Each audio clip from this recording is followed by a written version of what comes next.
We've got a live action demo with Scott Wright, the CEO of ClickArmor, brand new software within this industry. And you guys are really going to like of what you're seeing on this. I think it's an area, when I saw this, I was blown away with really of what they're doing in the whole side of cybersecurity and compliance awareness training. Something that if you're like I am, I've taken it from the user side of things, it is as boring as could be, and I'm trying to get through it as quick as possible. Scott's going to walk it through with his tools that really take this to a whole complete different level here on the software.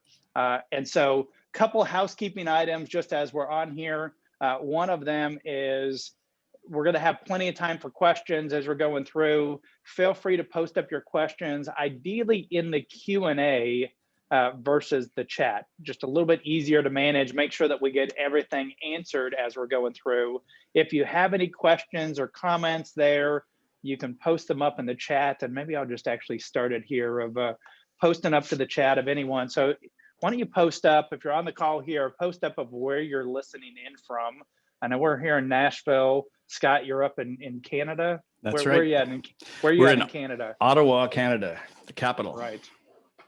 Yeah, so for anyone in there, I'm seeing Jerry's in Dallas there. I heard that the ice was getting Dallas already this morning. Chuck is in Redondo Beach. And so just post that up of where you're listening in from. And Scott, well, we got Chris from over in the UK as well here. So we have a intercontinental crowd that we've got there. And Miko from Aloha from Hawaii. So we're all over the place with this. So Scott, I'm going to turn it over to you, and I'll be here for questions as they're coming in. So I'll duck into the call every once in a while. That's awesome. Thanks very much, Jeff. Really appreciate your intro, and really exciting to be here with you folks. Thanks very much for taking the time. It's going to be, I think, an interactive and hopefully fun session for you. A couple of things to note. One is I'm going to start with, or various points during the presentation, I'm going to ask a question or two, and some of them are going to be obviously rhetorical. We can have you think about some stuff before we move on, just to get things engaged here. And once we get going, I might ask you questions. As Jeff said, feel free to answer in the Q&A, or actually, we'll do that, the answers to our stuff in the chat. That's probably better. Just so we can see the trends. Feel free to share your experiences or stories, anonymized if you need to, but just to, I think, add value for people and get everybody sort of engaged in this. I'd love to see some participation there. I'm going to be monitoring a couple of different chat channels, actually, so we'll hopefully get everybody's input there. So besides that, I have to say, we're also going to have some prizes. So what kind of a gamification company would we be if we didn't have prizes, right? But you got to wait to the end. So hopefully lots of stuff here to keep you engaged. And I'm going to start with the quick question is, what is ClickArmor? And just a very quick overview, it's really the first gamified learning platform for cybersecurity awareness and built specifically for MSPs. And the reason that I built it, I started doing security awareness 10 years ago teaching. Before that, I was a security engineer. I learned we had lots of great security technologies, antivirus, firewalls, intrusion detection, authentication. But I noticed that nobody was really paying much attention to the end users, or what I call the human endpoints. And so I got really interested in the human vulnerability parts of business security. And so I've had podcasts going now for over 10 years.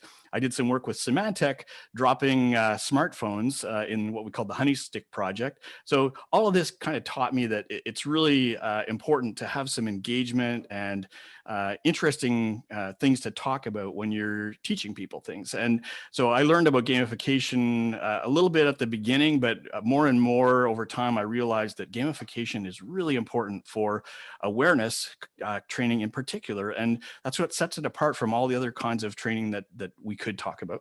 I also want to introduce JP Jovin, who's our head of strategy. And you might recognize JP from his days at SolarWinds Enable, over 10 years in the MSP industry. And he's really helped us guide the design and architecture of this product to be focused on MSP requirements. So if I get some deep MSP questions, I might call on JP to answer them.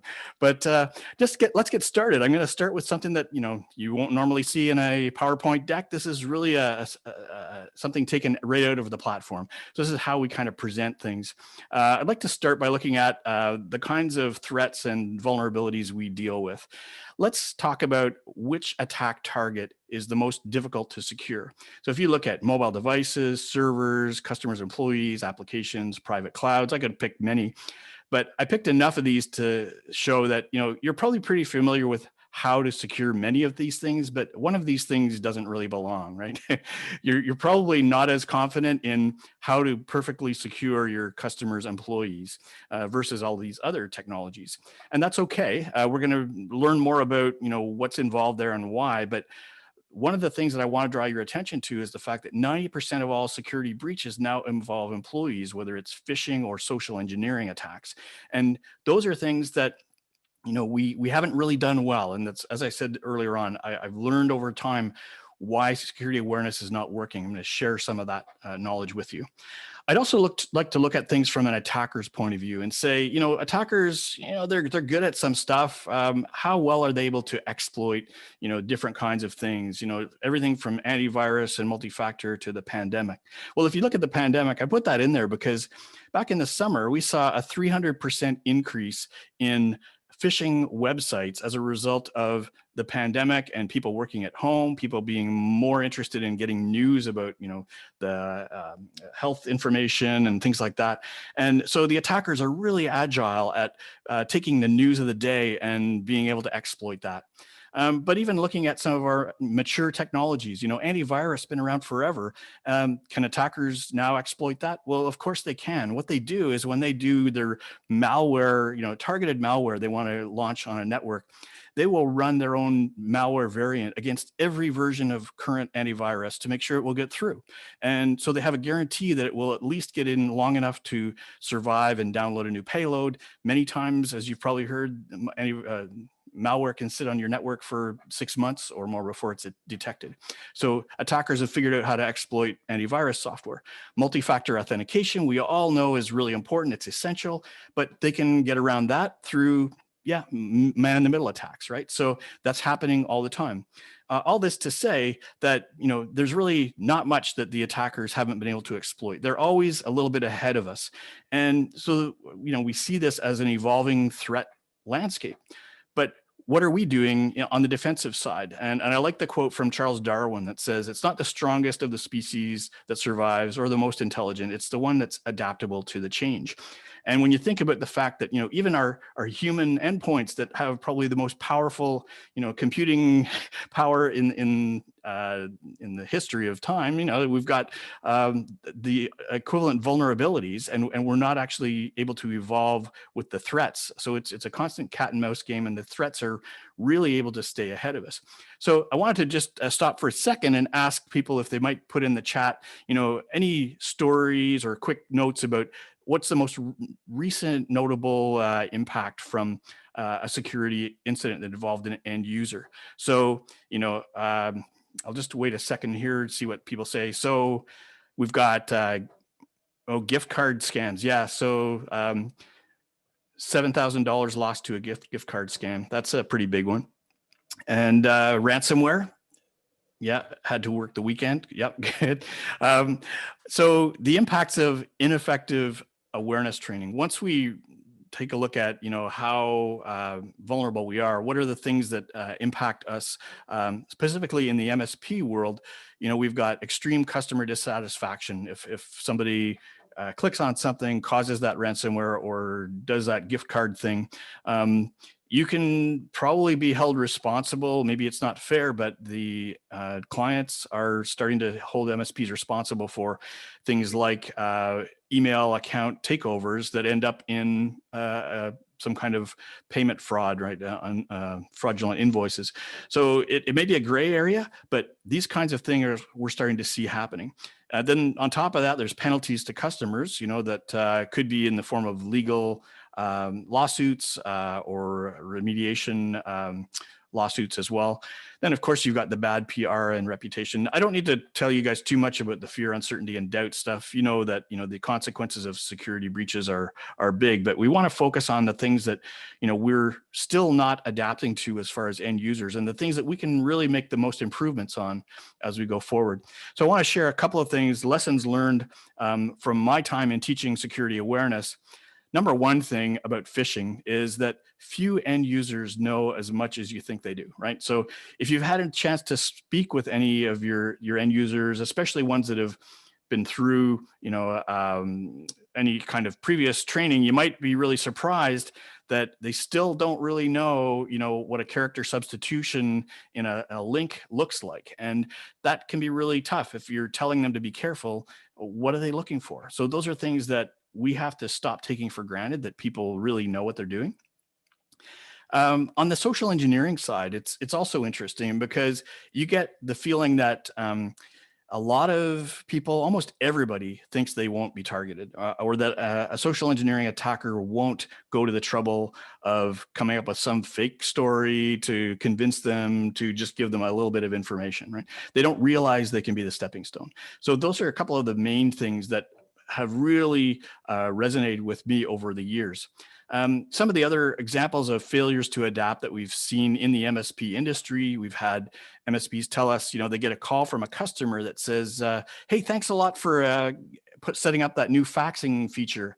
And the MSP is going, what faxing feature? We never set that up. And he says, well, I got an email just now that says I have a fax and I can click the link and pick it up there. I just wanted to thank you. Well, we know where that's going, right? And again, sort of a failure to adapt and realize that, yeah, MSPs won't do that stuff without telling you probably. And maybe you should think about this kind of new stuff, something that's brand new you weren't expecting.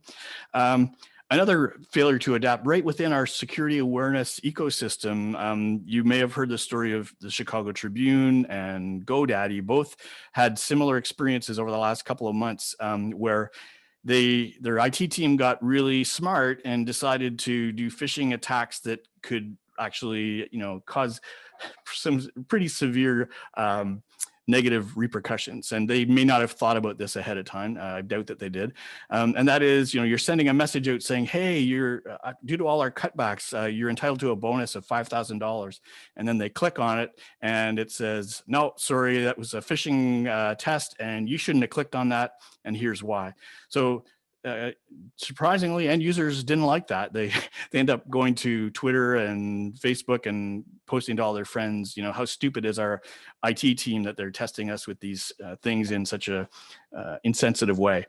So there's more and more backlash around the poor use of phishing assessments. There's a good way to use them, but it actually takes a lot of effort and planning to do a good phishing assessment by email. So we'll talk a little bit more about that later.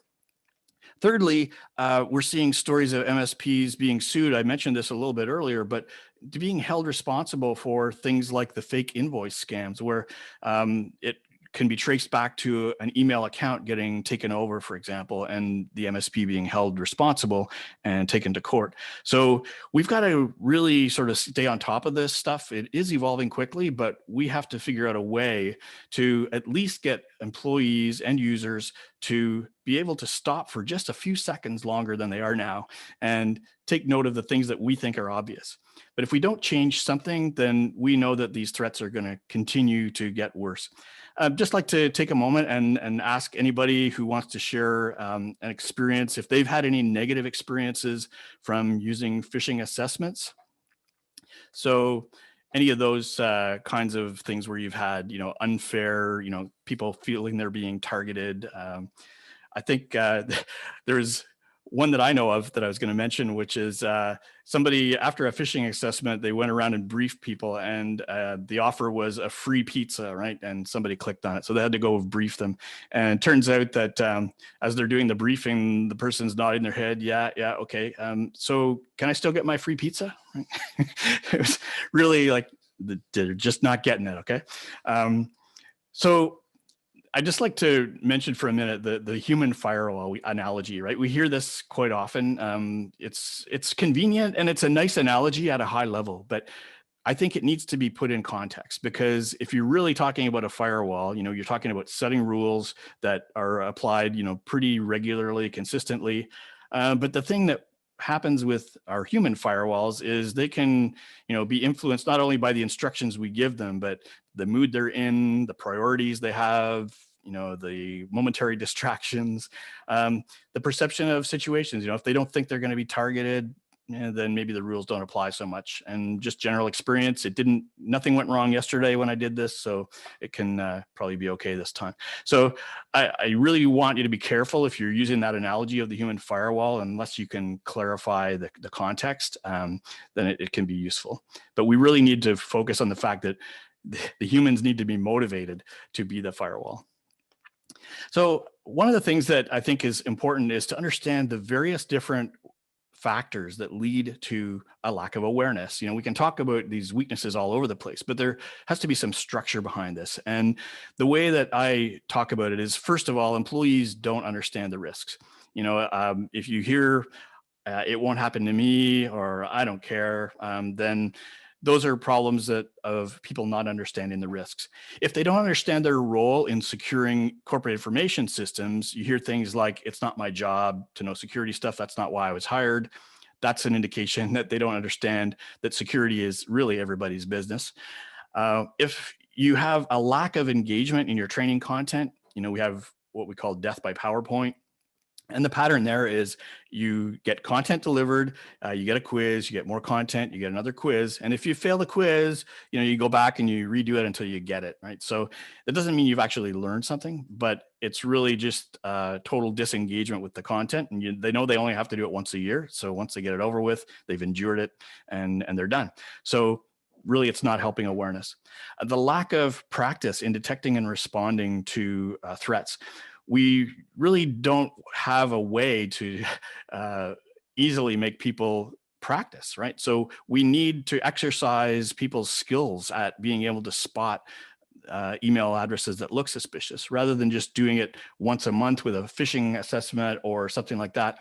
It's really not allowing them to practice the skills that we need them to be. It's kind of like a life skill, right? Like CPR.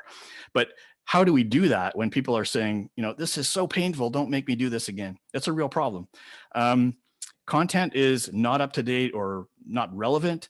I've had customers that say, yeah, we used an off-the-shelf product, we put everybody through it, and then we realized we had to send out a note to say, you know what, the content isn't quite right here. We don't do things that way. Our mobile setup is not the same. So please disregard the training in this spot and do this instead, right? So how confusing is that for end users when they're getting guidance and then adjusted guidance? It's really not helpful for awareness. It doesn't give them a good feeling, and it's not a good security culture.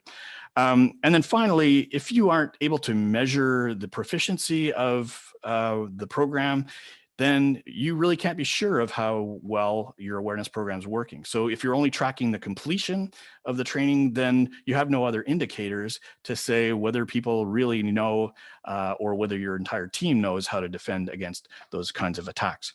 So now that we get to talk more about the fun stuff, how do we solve all this problem of a lack of awareness, the fast evolving threats, and the slow adaptation that we've had so far? So when you look at traditional awareness training, I've picked up this information over the years, and we know from studies that 61% of employees who receive traditional training are feeling unmotivated and bored. And we all know why. It's the same girl holding out her hand and looking at a laptop quizzically. It's not really that motivating. But when you're able to engage people with gamification, they start to get highly motivated, and it's 83% of the time they have a better response. And so they're more receptive to actually learning. And that's really the essence of putting together a platform that lets us build what I call a self-defending team. So when you can gamify everything from the top down, whether it's the leaderboard or the total score, all the way down to every interaction that the person has with the system, causing them to have to think a little bit, it's not as tiring as you would imagine. There's really actually more motivation behind it than clicking through things. They have to think, they're challenged, and challenge is actually one element of gamification that people really undervalue. It's the fact that we can challenge people in a positive way means they will actually start to think and be engaged. On top of that, if we have an environment where we're able to capture all of that engagement and the responses from people, then we see the opportunity to gather a lot more rich data about vulnerability and about proficiency. So we can have more assurance about what's going on. So at this point, I wanted to stop again and just ask people maybe to put in the chat, what apps or products have you seen before that are gamified? It's happening more and more. It's becoming really the future of technology, any kind of technology where you want people to actually interact more, you see more gamification. And so let's see, what have we got? Things like Fitbits, Duolingo, it's for learning a language, right? Trailhead, Nike. Yeah, there's a whole bunch of products that are now becoming much more using gamification. It's not just a single thing that you can say, yeah, that's gamified. There are a whole bunch of elements within a gamification strategy. So I'm not going to go into all the elements of what makes something gamified, but what I'd like to do is talk about the key things that gamification could do to help with security awareness. Number one is interactive engagement. As you know, you need to get people interested to actually get them started. If you can't get them motivated to pay attention in the first place, you're kind of lost. Second, you have to provide them with relevant feedback that drives some level of understanding, not just, okay, yeah, I get it, move on. They have to really say, okay, why didn't I get this right? Give them some more interactive feedback. Thirdly, a repetition capability, something that reinforces knowledge and knowledge retention. Really important, and gamification really helps with that. Number four is really important, and it's never really been done well, aside from a very, very thin area of phishing assessments, right? We know that phishing assessments are a safe way for people to practice spotting phishing attacks, but it's a very, very limited way because you only get to see that one message one time. And if you make a mistake or you didn't see it, the metrics really get quite skewed. So having a safe place where people can practice their risk decisions in a way that we can actually control the variables and measure their responses is something that gamification is really well suited to. Finally, inside that environment, as I mentioned before, we've got metrics capability to gather all of the responses and then assess risks from that. So just a quick visual on that, the engagement part of it, everybody knows games can be really engaging. Many of you are probably gamers. And, we used to say, well, the kids know video games, but, there's probably more adults now playing games. I'm not a gamer myself, but I love this element of gamification because it's going to be everywhere. It's got to be used to engage people. So we get that engagement, we get people to at least pay attention long enough that we have a chance to get them to learn something. Then we have to use more gamification techniques once they're in to keep providing them with unexpected things or something that gives them some immediate feedback if they take an action. And that's really important. So we can do things like what we call harvesting. When you make a response to a quiz question, for example, you have the chance to go back in immediately and explore all the wrong answers. Why wasn't this right? And why was this one wrong? So that kind of immediate feedback gets people not only to learn, but it keeps them engaged. Thirdly, improved knowledge retention really comes with motivating people to go back in and try again. And of course, as I said before, it's really hard to do that with traditional systems that people, you got to pretty much threaten them, make it mandatory to do it in the first place. It's pretty hard to get them to do it more than once if it's useful at all. But if you have the right kind of environment where you can have that understanding and interaction, then you add a leaderboard or you add some other gamification elements and people literally want to go back in and improve their results from before, whether it's how they're standing on the leaderboard or just a personal best to improve where they're weak. People love to see that they are doing well in this and this and this, and here's where they're not doing well. Well, then they're going to go back in and focus on that. Fourthly, that area of being able to have a safe environment where you can make risky decisions. It goes anywhere from phishing to social engineering to way beyond. There are all kinds of risk scenarios or any kind of policy environment scenarios that you might want to exercise, things like harassment or values and ethics, all kinds of areas where you could simulate a situation or a scenario that isn't email based. And that opens up the door to a lot of different new kinds of awareness to address those issues that aren't all just about clicking on things. Finally, the metrics for real vulnerability assessment. I just wanted to share with you something we've set up called Can I Be Phished?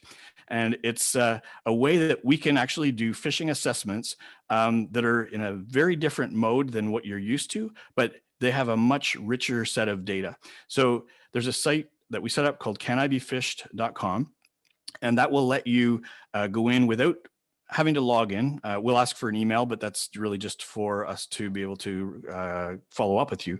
But this really is an easy way to have people assess themselves on how well they can spot phishing messages. So you'll get 10 messages. You have to decide if they're safe or suspicious based on sender, by link, etc. Right? So we've set this whole thing up, and over, I think, several hundred people who've used it, we were able to get a pretty consistent picture of what the environment looks like in terms of general public's vulnerability. And you can do this for your own organization. And when you start with ClickArmor, we'll do this for free if you want, where you don't have to register people specifically into the system right away. You can just send them a URL, and we will gather data around, and it's anonymized. So basically just how many people got all of them right, how many people got one right, two right, etc. So we get a much better feel for how well people understand how to analyze a message. Now think about the fact that, you're in a gamified environment and people are going to try and game the system, right? They're going to say, well, I'm not going to get tricked, so I'm going to say they're all safe. Well, that doesn't work, because we can tell if they didn't get it right because they were overly cautious, then that means they really didn't know how to spot the clues in the message. So that tells us something different about what we need to do to fix the problem that we have. And we have a chance to actually give people positive reinforcement to say, hey, you know what? 10% of you guys got everything right. And that really helps the security culture. So these are things that we can address, and certainly we can follow up later and answer questions on all of these things. But the general idea here is that we're engaging people, they're learning, they're able to practice in the risk environment, and then we can gather the data and make good use of it for compliance and for assurance. So before we go into sort of broader Q&A and start answering questions, I just wanted to give you a view of how we're positioning ClickArmor to MSP partners. Basically, we think it's an effective program to replace either what you've got now, or even as a greenfield to be able to bring new value to your customers. It'll provide better assurance and compliance reporting for you to have more confidence in what you're telling either auditors or customers to say, how well are we doing? And it's actually a way of generating that cross-generational engagement. It's everybody says, well, yeah, the young people, they love those games, right? But actually the seniors do too. And it's just for different reasons. It's something that doesn't scare them. It's a little more friendly. So we think that the effectiveness of this will be really good for your customers. As far as business fit goes, we're offering something that you may or may not have had before with current vendors, and that is floating licenses across all your customers. So that means that if you get a license for some number of users, say 1,000 users, then you can use that license for any of your customers. And all we need to do is you can literally say, I want to deactivate this company and reactivate these users in these two companies, et cetera. So it means you don't have to come back and redo any kind of licensing agreements just because you changed companies that you want to deploy to. We have a monthly pay-as-you-go plan, which might be different than what you've seen with some vendors. We have tailorable content, meaning that all of those scenarios and phishing assessment messages that you've seen, are actually tailorable. We can put any content, any senders, any links that you want to have, any number of messages. We can have different sets for different groups within organizations or different industries, for example. We offer a done-for-you partner model, which means as little tool fatigue as possible. We'll do help you set up onboarding in terms of syncing with directories and things like that. But then after that, we'll take care of the rest if you want us to. The content library covers currently phishing, social engineering, working from home. We've got PCI and HIPAA as well that we're able to provide. So these are areas, we have a lot more ideas I mentioned before in terms of HR types of compliance programs, and certainly more advanced and other security domains that people need to understand are available. Now, what is this going to cost? So we have an early adopter special right now that we're inviting you folks to, and that is a prepaid annual license of $5,000 for 2,500 users. And also, if you don't want to do a prepaid 5,000, then you could do a monthly 250 for 500 users. So it's 50 cents per user per month, basically.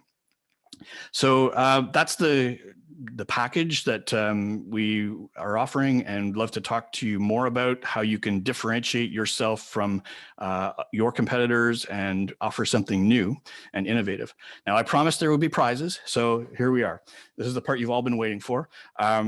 What we'd like to do in order to help you learn more about ClickArmor is one of two things. You can book a live demo with us at our clickarmor.ca/MSP website, and there's a quick form you can do there. You can use a promo code MSP21 there. You can also request a trial account. You could do that through the same process, but we also have if you're on our website, you can find a request a trial link as well. We're going to say the first 3 people who complete a demo will get one of our fantastic free thermal mugs with the ClickArmor logo. Also, the first 3 or the top 3 players on the leaderboard as of the 15th of February get a free mug as well. So you can't beat that, right? So I think that covers the content we wanted to cover today, and just wanted to open it up to Jeff and see if he has any questions that people would like to ask. Yeah, I definitely have quite a few questions that are in here, Scott. And one question on here, were you going to also, I know we were going to handle some questions. Did you want to show a little bit of the platform? Yeah. That might be we have time. too. I wasn't sure if we would have time, but for sure we could do a demo as well. Sure. So here, let me jump into a couple of these questions. One of them, Maurice is asking, are you only in the MSP channel, or do you sell to anyone direct?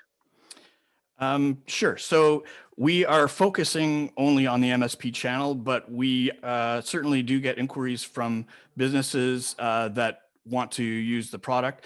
What we will be doing is looking for partners who want to take over ownership of that customer, if the territory is the right territory, for sure. So that's basically, we're not turning down business, but we're certainly not going after any businesses directly. And Scott, maybe I can just chime in on this one. So we're a relatively young company, and this is really our first launch to the MSP market, but we're an MSP first company. And the end state certainly is that we will be a channel only or an MSP only company. So you can feel very confident that we're going to work with you in a true sense of partnership and spirit of partnership. And I know we hear a lot of feedback from you, the MSP community, that some of the vendors out there that are providing,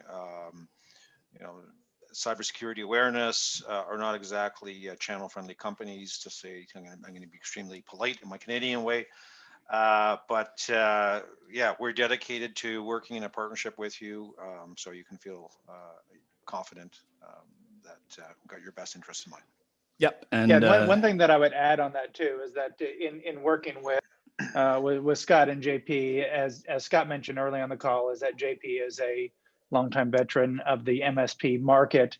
knows the MSP market in that way, and as an advisor, and really looking at how they're going about, it's exactly what JP was saying, is that they know that it's extremely important there as it's launched in the MSP market.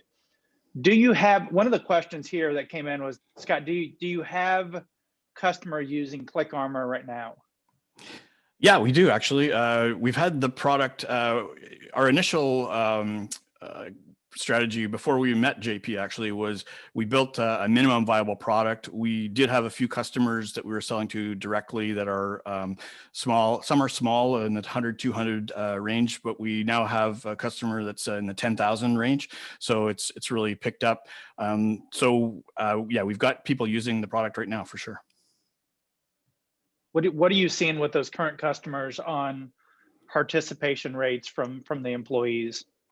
Yeah, it's actually been beyond my expectations in terms of people when they are told by their HR team or their MSP that they're doing this new program, that they get on right away. And we saw one case where an organization was 90% completion within a month, right, without bothering anybody to actually go through it. And you know, I've been in other organizations with traditional training, and it took 2 years to get 80% of the people through a program. Yeah, why don't we do this? I know we've got quite a few questions, but I know you've got it up on your screen right now here, Scott. I'll just, why don't you show a little bit of some of the fun features? Yeah, I'll just do a little tour, and certainly we can do a live demo for people who want it, but just a little tour. So this is your login screen as an end user. You see your profile, your points, your rank, your progress. You can see the courses, modules that you've been assigned, and of course the leaderboard. Some people don't want to reveal who they are. They can choose an avatar. They can choose an anonymous name. Other people are more confident. They'll put in their real name. Once you go into a module, I'm just going to zip through here, and just due to internet latency, I don't want things to be slowed down. So I'm just going to go tab to tab.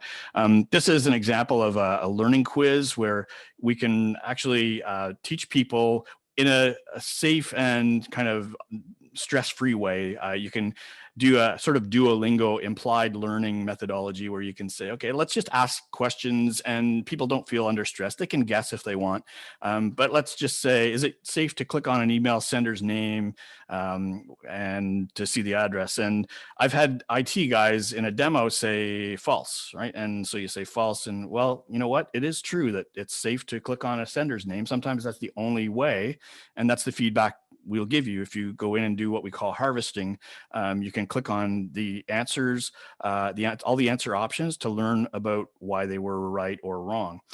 So that's the learning quiz, and we do, I'll just sort of skip ahead. So there's multiple choice versions. There are what we call concept matching, meaning you can have multiple items that are right and gather harvesting feedback for all of those later on. And so the heart of what I wanted to get to in phishing was to say, to properly assess people's knowledge of how to evaluate a phishing message, it's nice to have an inbox kind of context where you can show people an email and say, what would I normally do to decide if this is safe or not? Well, I've just taught them in that last lesson that they can click on the sender name to see the email. And so they can do that. They can decide, okay, this looks like a valid link or a valid sender. I can hover over the hyperlink and see that it says messages.linkedin.com. So it's not the real LinkedIn. So if they're smart enough, astute enough to catch that little typo, then they're good. But if they say that this is safe, they'll immediately get feedback that says, you know what, this was suspicious because it said LinkedIn instead of LinkedIn. And so that's the immediate feedback I was telling you about. So we have any number of messages we can put up here and change them from month to month. On the social engineering course, it's really kind of fun because we add a new kind of game mechanics every once in a while. And in this case, we're using a Boggle word search. So you can just complete the sentence by saying, with a bit of something, a social engineer can find out a lot about you. So you just have to find Greece, no, space, no, research. How about that? So a bit of research. and we filled in the blank and we get the correct answer, and we can again harvest, get a little bit more information. So it's just a fun, stress-free way for people to learn. And we do this to teach them the definitions and the concepts that are important for them to be able to remember. And then once they've got those down, then we have what we call our social simulations. And the social simulations are really powerful because it lets us create these scenarios like, Helen is out on lunch break and she gets a text from Phil in marketing. Phil wants her to go buy some gift cards. And before she decides yes or no, she has a chance to say, call me and let's talk about it, which is the right answer. But he says, sorry, can't, I'm busy. Now she has a decision to make. If he says, so can you help me? Well, what's she going to do? Is she going to ask what kind of cards, or is she going to say, sorry, I can't do that. Let's talk about it back in the office. So she gets that right. So we have a number of different safe and unsafe scenarios that people have to go through. They have to think a little bit, do a little bit of interaction, and then they make a final decision. Then they learn what was right and what was wrong. And this is what we talk about, those safe risk scenarios that we can put people in virtually any situation. And all of this, again, is possible to be customized. One last view is just to look at the admin capabilities. So, the ability to be able to enable courses, disable courses, add students, upload students, put them in groups, and then get reports based on their scores or their participation and procedure or progress through the programs. So that was just a quick tour, but happy to give you a more detailed demo and even set you up as a free user so you can see yourself on the leaderboard and compete for that priceless mug. Scott, what do you see of the companies that are using ClickArmor right now, using for prizes? Are they doing this just to compete for that #1 spot on the leaderboard? You mentioned of bettering whatever their best score is of where it's at. Yeah. Like what do you see of how they're using this of part of the gamification? Yeah, I mean, people love prizes, and if the company, you have to be careful. Sometimes there's an ethical issue within bigger organizations. Usually, you can get them to shell out maybe $100 for a Fitbit or something like that, right? To say this is going to be our prize, because it's nice because the Fitbit's gamified itself and it kind of reinforces the whole gamification thing. But yeah, things like Fitbits are popular, but even in the bigger organizations where you really can't have a budget to spend on actual prizes, there's a lot of value in not just the leaderboard, but having recognition, in the newsletter, or having, at an event, calling somebody out and congratulating them. Those are really effective ways that don't cost money and don't impact the ethics side of the equation. Scott, a couple more questions here on the business. Yeah, go for it, JP. Yeah.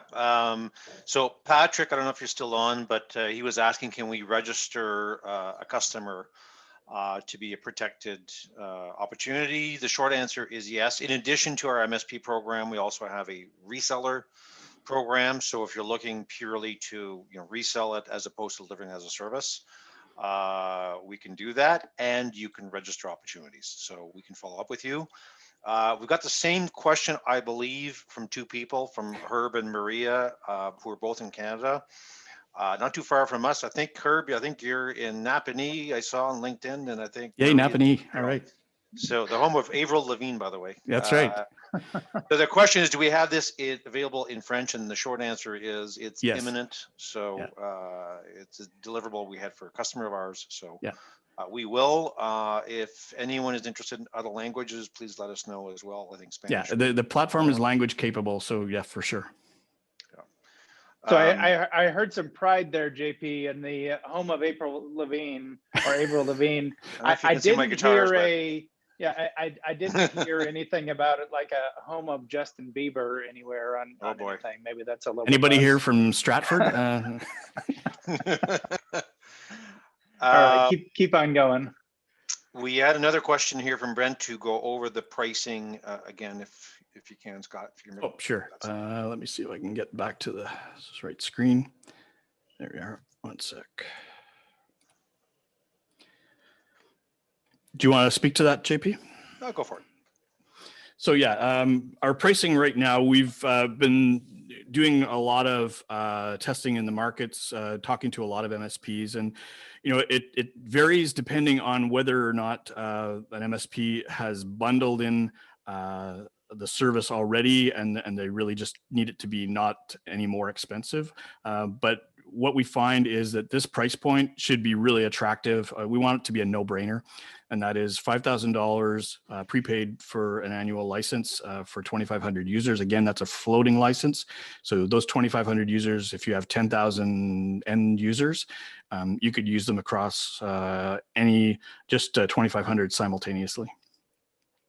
And then monthly would be $250 a month for 500 users. If there's questions about the quantities, you've got a lot less than that or a lot more than that, certainly reach out to us. We'll find a way to make it a no-brainer. That's a question that just came up, actually. So can we not cater to your smaller quantities? The answer is absolutely. Our minimum quantity is 50. So not a problem at all. And again, if you're looking to resell, the pricing is a little bit different than this as well. So we can take that one offline. What are you seeing? It could be for either of you here. Are the MSPs looking to add this as just part of the overall model of what they're pricing per month, or are they doing this as an add-on service? I think we're seeing, Jeff, I think we're seeing 3 or 4 different, completely different models. So one obvious one is a pure greenfield. We're seeing a lot of MSPs who aren't offering cybersecurity awareness. So they're looking to cross-sell to their existing customer base. We see MSPs that already have some sort of video content, or they're doing lunch and learns, and they're looking to essentially replace what they're using today with something more engaging and more dynamic and more fun. And then we're seeing others who are selling this a la carte on an engagement basis to their customers. So we're really seeing a whole lot of flexibility in how it's delivered in the market. Okay. That's one of the things I actually see I was going to say of how you just said that, of where I actually see this, and I'm always looking for some of these different opportunities of this. This does sound like, in some ways, based on some of your clientele that you already have, that it is potentially a foot in the door into some of those larger clients, of where you may have that spot offering for something to begin with, something they might not be able to do otherwise, to get into that large account, very non-threatening to the IT staff, because it's a solution. It's a software solution, but it gets in there for some of those larger deals at a pretty low price per user, when you're only talking about on that prepaid $2 per year per user. Is I think I did the math right there. Yeah, and certainly you've got that ability to get in.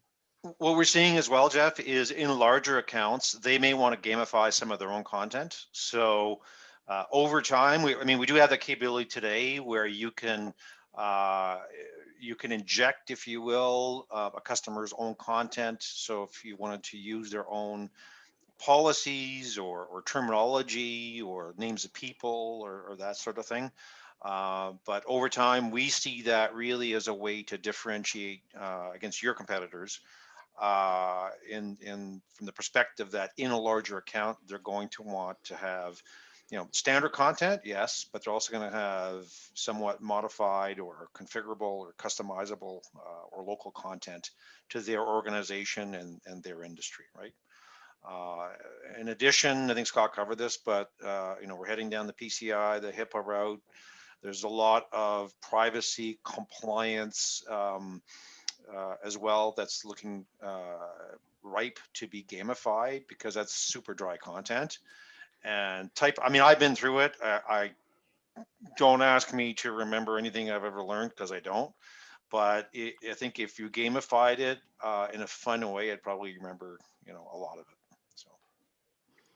Yeah, and I should just also mention, don't think I mentioned it in the presentation, but part of my experience before we created ClickArmor, when I was doing awareness training, I was using one of the leading products on the market today, that as a partner kind of thing. And I hated sort of the setup, because I had to get a quote for the whole year. And when I wanted to change the number of users, I had to get a new quote, and it got prorated to the year end. And it was like pretty, not only complicated, but it's a big chunk to shell out for a large user base right up front.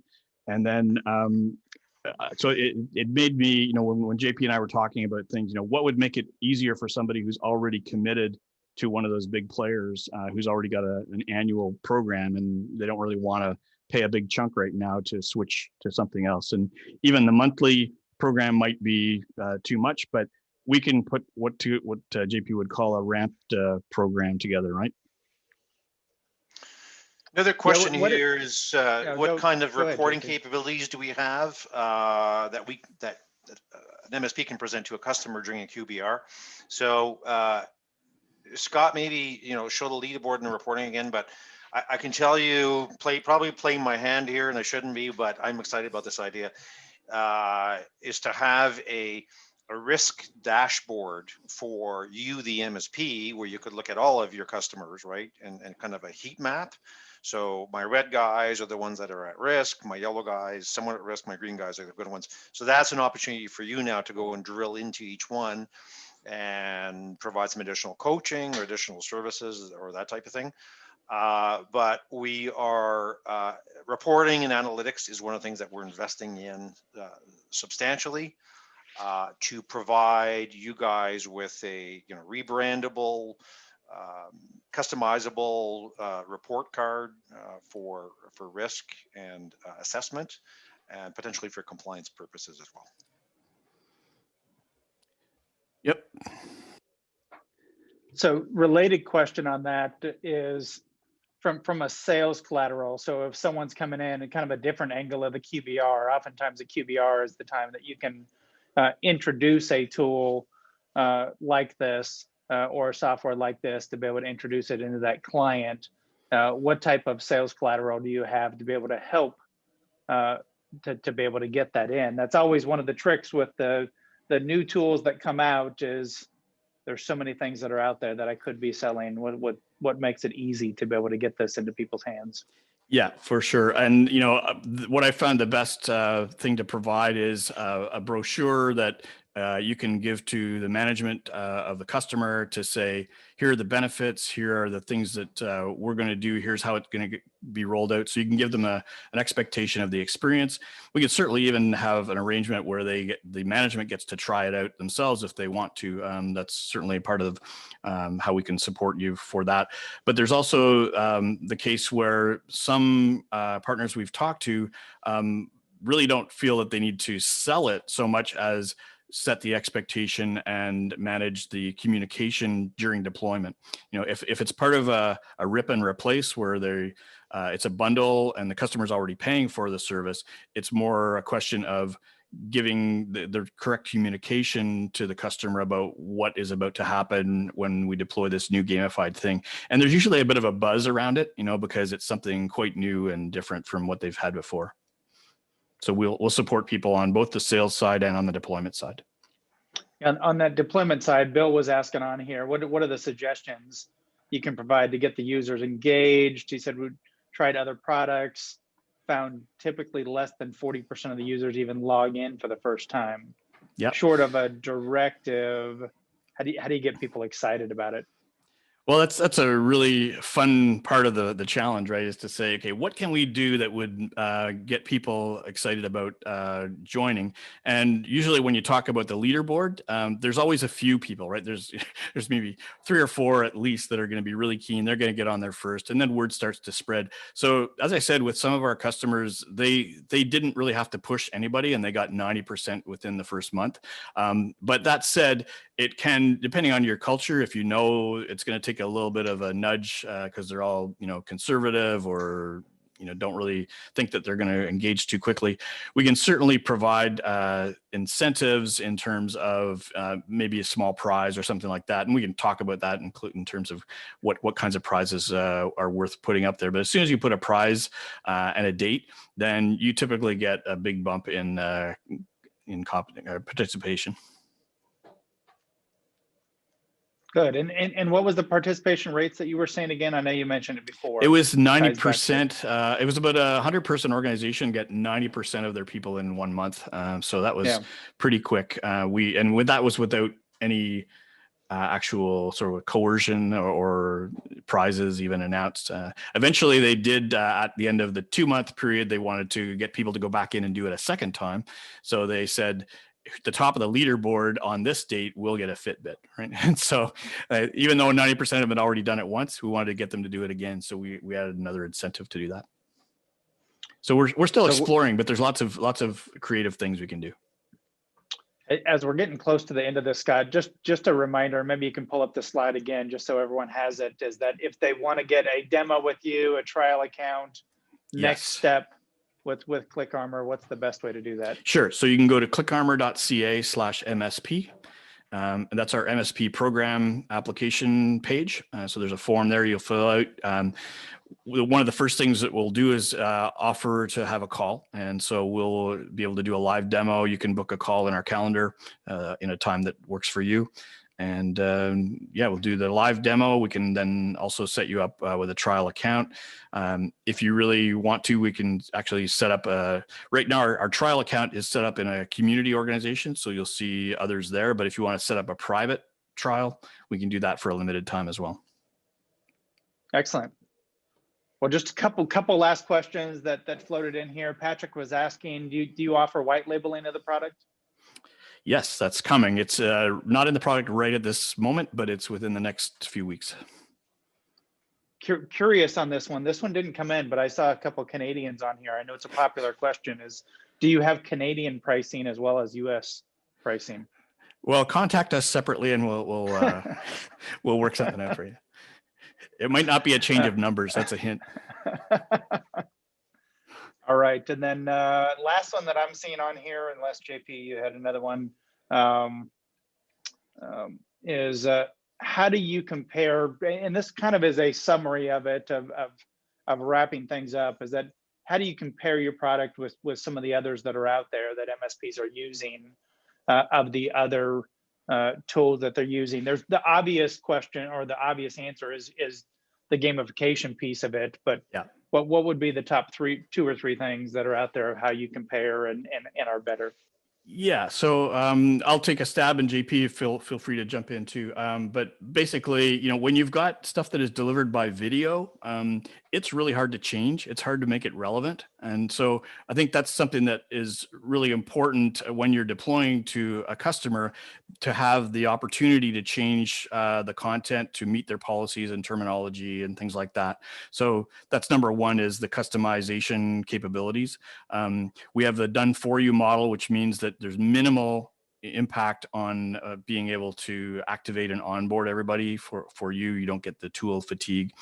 And I don't think that there's anything else that has a similar pricing model. But if we want to just dig into the actual gamification itself, there's really nothing on the market that has the level of interactivity right down to every question and answer, has, things like, the coins flying around. So there's constant engagement. So that is definitely we call it deep gamification, right? Much different than any other kind of learning management system that you might have. So those would be the things that I would point out. JP, did you have any others you wanted to mention? No, I think those are good points. And the other one would be the repeatability as well, right? So I can go back, I can redo something if I don't understand it, or I want to get a perfect score, or I want to move up the leaderboard, that type of thing.